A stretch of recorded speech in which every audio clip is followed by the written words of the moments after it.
The big PlayStation showcase of 2026 just dropped, and the takeaway as ever is this: Sony is still the standard bearer for the big, bold, single-player experiences that are, for many of us, what gaming is all about. And though it showed that the firm still hasn't given up on live service just yet, despite everything, this week's State of Play felt like affirmation that PlayStations are still the place where PlayStation games live.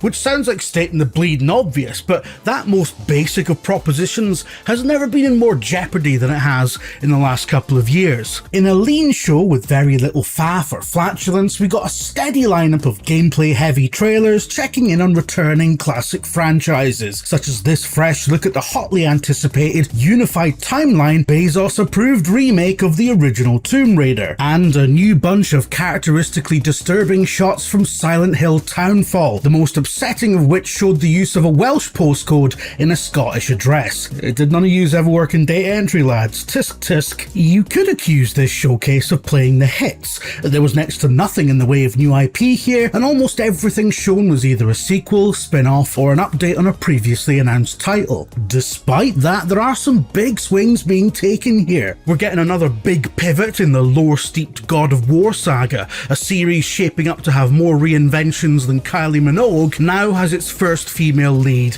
in Faye, the deceased wife of Kratos, whose memory casts such a huge shadow over the Norse-themed games that God of War Laufey is spun off from. Afterlife of the gods. This being set in the grotesque new lands of the afterlife of the gods, however, means that there isn't one specific vein of ancient religion being tapped here. Faye finds herself trapped in a mesmerizing mish-mash of world mythologies featuring deities, architecture and iconography from Asia and North Africa, as well as a big gelatinous cube called Frank. Mum of War features acrobatic, soul-shearing combat befitting of its new protagonist, who gracefully whips around the battlefield in stark contrast to her lumbering tank of a husband. So this represents two massive shifts for God of War. Once again, an all-new moveset and a completely different plane of existence to explore, one drawing from many influences this time. One's a lot less familiar to Western audiences than Olympus or Asgard. There is a reassuring sense of confidence coming from this project, where 2018's God of War was a semi-reboot clearly intended to be an on-ramp for the uninitiated. This game assumes prior investment and dares to radically alter the formula, hoping that Ragnarok fans will be along for the ride no matter what. And exuding a similar confidence, Insomniac's upcoming return to its very own corner of the Marvel multiverse is going to be vastly different to the Spider-Man games it shares an Earth with. I mean, it's still a Marvel game about a guy who kicks the out of people while doing quips. Not today, Bob.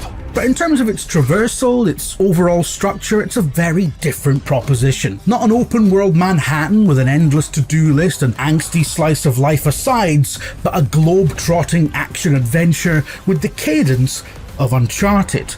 On the subject of Uncharted, one thing State of Play failed to do is provide proof of life for Naughty Dog, in a world where we're almost at the end of an entire generation without a single new Uncharted, which should be scandalous. A generation where it seems like everyone but Naughty Dog has stepped up to scratch our Uncharted itch. As far as Wolverine goes, it's a bold move to follow up an open world game with something so unabashedly linear.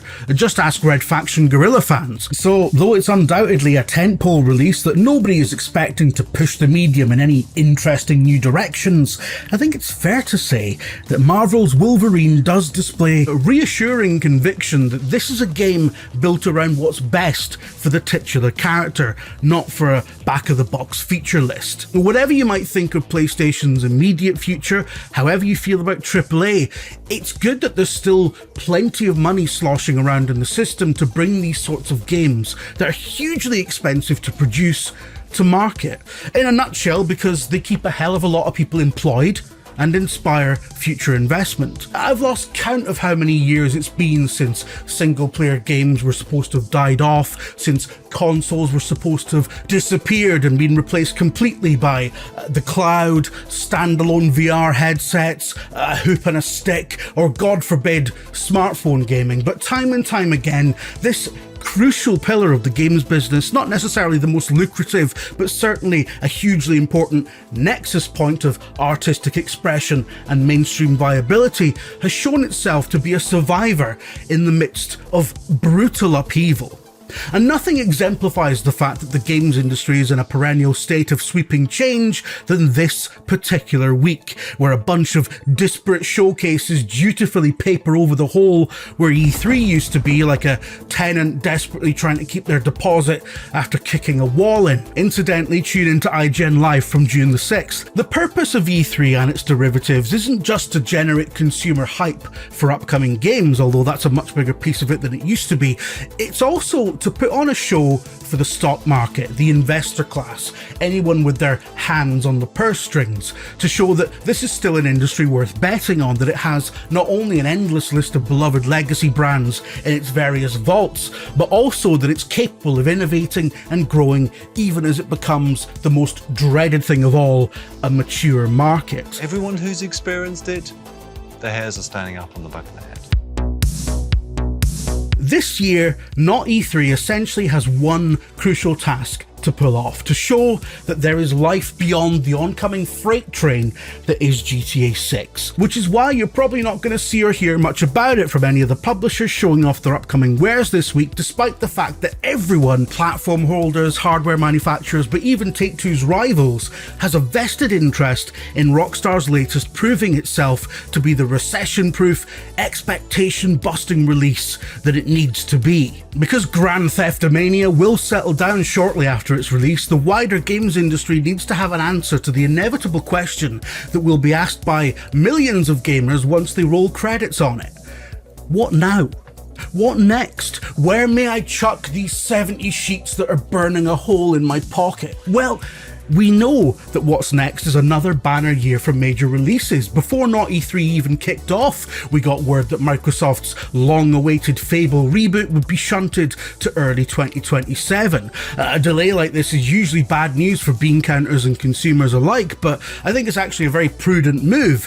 February next year is probably the best possible slot for it. A grand, expansive fantasy RPG that has a lot of crossover appeal with GTA 6 while being, on every conceivable level, a totally different beast. And by that point, the brunt of GTA 6 fever will have settled down into a mild simmer, and most of us will have just finished the campaign, and it'll be after the January payday, so there's a fleeting chance that some of us might actually have the crowns to spare for it, assuming a loaf of sourdough doesn't cost a wheelbarrow of tenors by then. We'll get an idea of how Microsoft plans to plug the Fable-sized gap in its 2026 plans in the coming days, no doubt, but really, and I'm going to get so much for saying this, Sony is the crucial barometer for AAA's ongoing health in a post-GTA 6 world.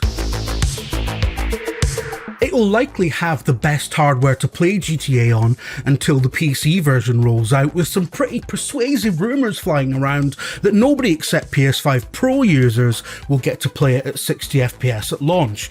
So it stands to gain a lot of hardware sales off the back of GTA fever, despite the eye-watering cost of consumer electronics these days. But more importantly, PlayStation is traditionally and consistently where you go if you love the big AAA experiences we're talking about here. Your Uncharted's, your God of War's, your Spider-Man. And so it's enormously reassuring that it has, in its opening salvo of this hallowed advert season, shown that there is most certainly life beyond GTA 6, because there has to be. Because of course there is, because there will be, whether publishers are prepared for it or not. It is often felt in the last year or so that the fortunes of the entire sector are tied to the success of one make or break release.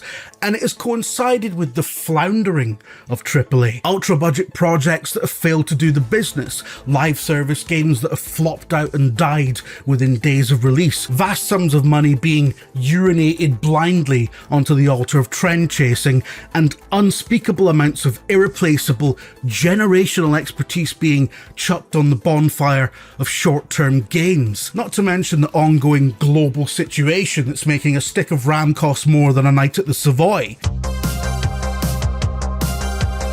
Unfortunately, that is still all happening. But despite giving us a show with very few genuine surprises and a no-show from one of its key studios, Sony has done enough, I think, to demonstrate that in spite of some pervasive narratives, gaming hasn't fallen off, consoles aren't dead, and yes, there is vastly more to look forward to than another 30 hours of car crime and knob gags. And don't get me wrong, I'm really looking forward to that 30 hours of car crime and knob gags. But AAA has a lot of work still left to do this week to shore up excitement for life after the dust settles in November. We need to see some new momentum, not just the fruits of money that was spent during the COVID boom. Jeff, don't ruin it. And Xbox, stop running your company via a committee of crybaby dweebs on Twitter. Have some conviction. Christ. Remember to stick with IGN for all of your not E3 coverage, and if you enjoyed that episode of The Trinker Perspective, have a look at my playlist on the IGN YouTube channel. It's full of stuff like this. They keep letting me do it for some reason. Like and subscribe, leave a lovely comment, and above all, remain calm.